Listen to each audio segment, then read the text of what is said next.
मिनाल, मुझे ये बताओ कि शादी के बाद जिंदगी में क्या चेंज हो जाता है? शादी के बाद जिंदगी में एक मियाँ आ जाता है, इससे बड़ा चेंज क्या होगा? So it's a good change, you mean? Yeah, I think it's a better change. Everyone needs in them. Everyone, you think you Yeah. would recommend everyone to get married? Of course, why not? I support marriage. Okay, जबरदस्त है। तो आज अपनी best friend के साथ नहीं आई, आज आई है एहसन के साथ। एहसन बड़ी कैस अब ये बेस्ट चेंज हो गया है। सबूर, आई एम रियली सॉरी। अब तुम अली की बेस्ट फ्रेंड हो, मैं हसन की।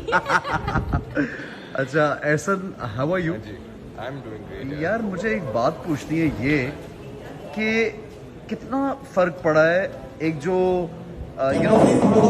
अटेंशन जो मिलती है सोशल मीडिया पे, लोग पसंद करते हैं, देखते हैं, चाहते हैं, और फिर मिनाल के साथ ऑब्वियसली अब नाम है, तो do you feel good about this?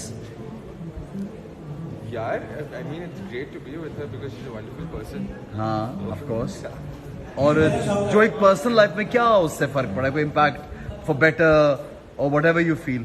नहीं, बस ये कि अब थोड़ी सी गालियां पढ़ने को, खाने को मिल जाती है अच्छी खासी। उसके अलावा क्यों? ये पहले गालियां बेचारे को कभी पड़ी नहीं थी ना, मेरे साथ एक्टर है ना, सेलिब्रिटी को तो पड़ती है।